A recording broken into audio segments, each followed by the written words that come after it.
I am really bad at Minecraft. Before I made this video, I couldn't block clutch, speed bridge, or even land a water bucket MLG. But that's all gonna come to a change. I'm gonna make a series where I try and become better than the average Minecraft player in every major category. One of the biggest categories I will have to master is speedrunning. Speedrunning is beating the Ender Dragon as fast as possible.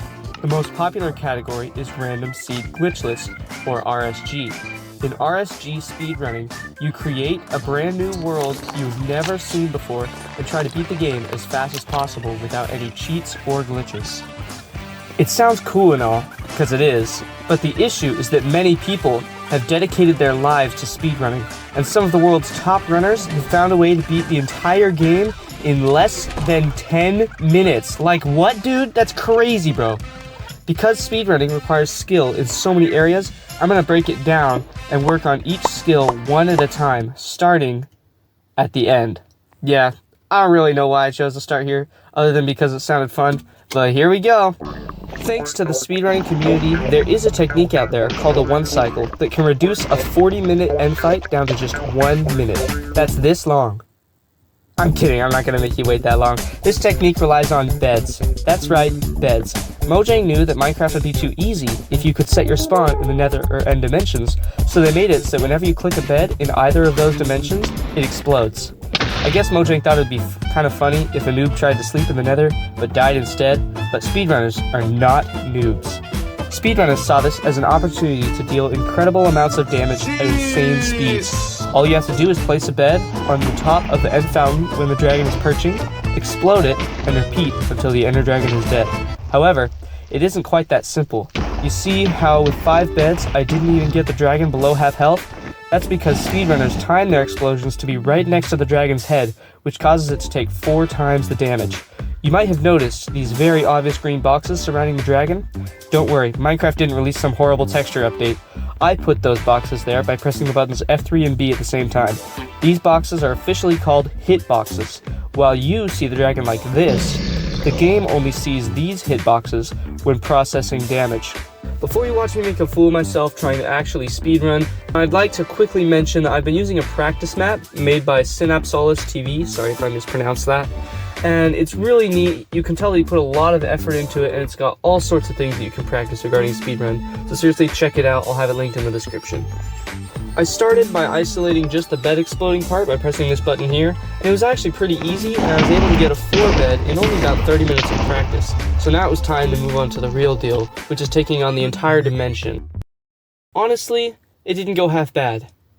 I'm kidding, it was horrible. It took me so many attempts to try and finally get even to the fountain when the ender dragon was perching, and when I got there, then even after 5 atrocious beds, then sometimes I didn't even get the dragon below half health. So anyway, I kept on practicing, and I got better, but even then, only about 50% of the time was I actually getting a good enough one cycle to finish off the dragon. Well, that's when I found out a key factor that I was missing out. Let's let Rekrap explain. Now that we're at the center fountain, we want to take note of how the dragon is spinning. If we look at its head has 2 hitboxes. There's a little hitbox inside of the big one. You see this? See how it's spinning on the right side? Here's another example. If I look up, the dragon is spinning to the right. We want to go the same direction that it's spinning. So I'm going to go over to the right side of my obsidian setup. This is very important because it's going to determine how much damage our beds do. So I go over here.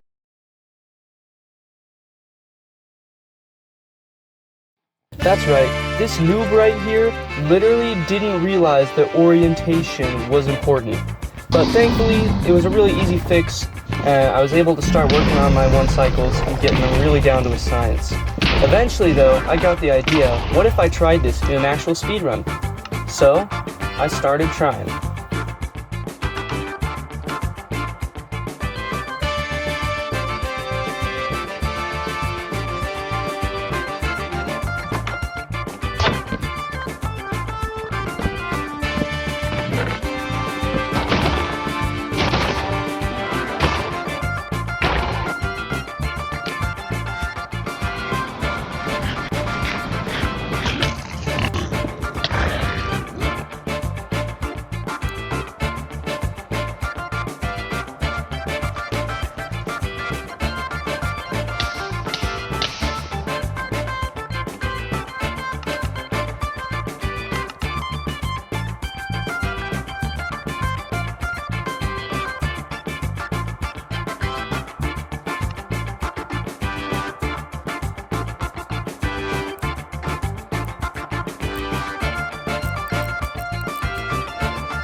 WinkyWacko was slain.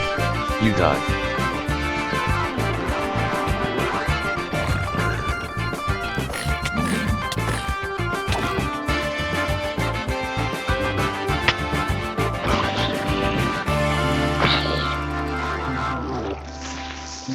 But eventually, I made it to the 13th seed. And this seed was special because I actually made it to the end dimension. At this point, my nerves were sky high. I really wanted this. I just had to not mess this up. Let's see what happened.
That speedrun helped me realize that I need to establish some goals for this video. Sure, I ended up finishing that speedrun, but it was absolutely atrocious. So next time, I want to do this speedrun in less than an hour, and I want to finish it with a 1 cycle. But not gonna lie, that speedrun kind of got me thinking, does it really matter? Sure, this video might only get like 5 views, but I still want to do this. Sure, it doesn't matter to the rest of the world, but it matters to me. So I'm gonna finish the speedrun in this stupid blog game with a 1 cycle, and I'm gonna do it in less than an hour, folks. I'm gonna do it. That being said, I have a lot to learn in order to accomplish that goal. I decided to practice Bastion routes since they save a lot of time, but I only really practice the bridge Bastion because I'm really bad at the game and I don't want to memorize gold block locations. But I did start getting times that I liked, so I decided to give speedrun attempts another shot. I would give you another death montage, but I think you get the idea what happened. That being said, I eventually locked in and got a decent run. Here's how it went. This run was insane, but your boy WinkyWacko didn't record the first half because I was saving storage space, but it got so crazy that I ended up recording starting at the fortress. So I'm gonna recreate a little bit since I have the world and the world seed to just show you what the seed was like. So I started out right next to an acacia village and a ruined portal. And inside the ruined portal, I had a flint and steel and 9 iron nuggets, which meant that I had enough for an ingot. So if I got 5 ingots from the iron golem, then I would have all the iron I needed to make an iron pick, a bucket, and a flint and steel to make it into the nether. If I remember correctly, I did get lucky and get 5 iron from the iron golem. In the reenactment of the playthrough, I got the iron that I needed as well, so we're just gonna play along with it. So anyway, I started making this portal. It was absolutely atrocious in the reenactment, and I'm sure it was atrocious on the normal speedrun too. We make it to the nether, and I actually successfully do what's called an E-ray, which means that you lower your FOV and turn on the F3 menu, and you look at the E counter, or the entity counter. If the number on the left is high, then that means that odds are you're facing a bastion, because bastions spawn with all the piglins inside of it, which is a lot of entities. So anyway, I scan into this bastion, I find it, and I believe it's a stables bastion. And stables bastions are dumb because you have to memorize gold block locations. So I didn't really know what I was doing. But there were 2 chests that I saw, and so I looted them, and I found some gold blocks and a couple of other chests that I found after some exploring. And so I just traded those gold blocks with piglins, and I ended up getting enough ender pearls to keep going. So even though I didn't have enough string, I decided to keep going. And this is where we get to the actual recording. I made it to the fortress in only 18 minutes, and I made it to the blaze spawner in 19 minutes. So I was already at an insane pace. And once I got my 8 blaze rods, I started making my nether portal.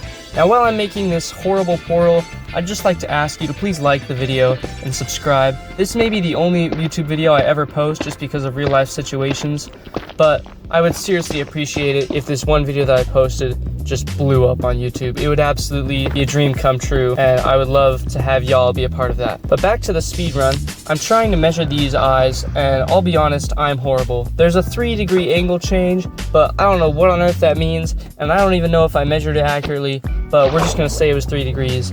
And while I have enough obsidian to make another portal, I decide against it just because I don't know how far 3 degrees of an angle change is. So I decided to just take a boat instead. And on the way, I pass a desert village. Now remember this, it's important, because as I dig down at 29.5 minutes, then I make it into the stronghold, then I make it to the end portal, and I realize, wait, I only have 19 string. I need more string in order to make enough wool to make beds.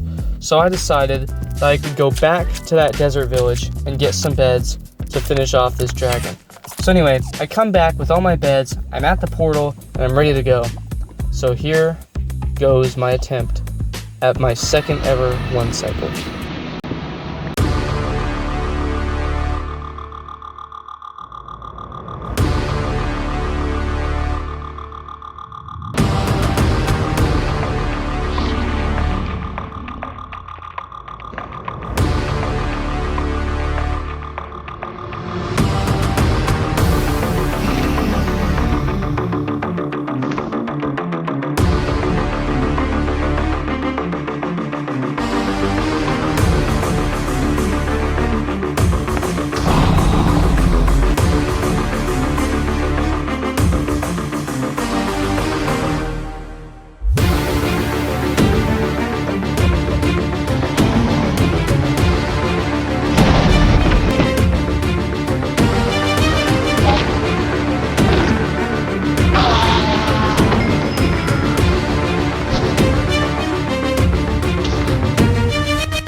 No, your eyes did not deceive you.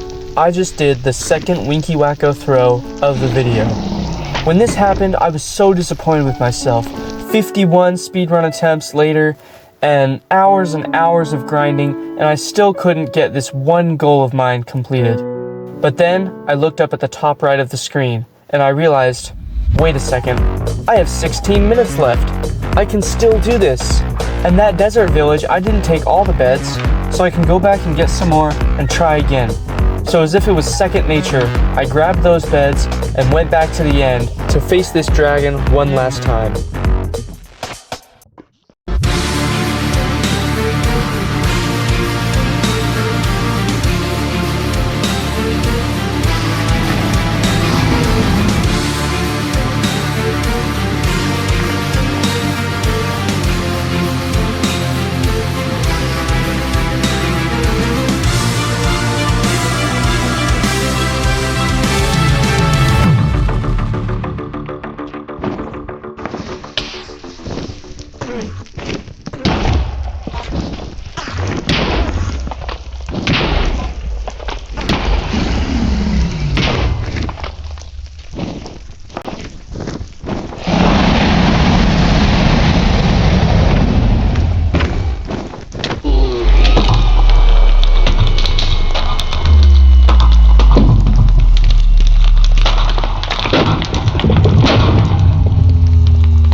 I actually did it. Dude, I am still happy to this day that I did it. Even though this speedrun happened months ago because my editing is garbage and takes forever.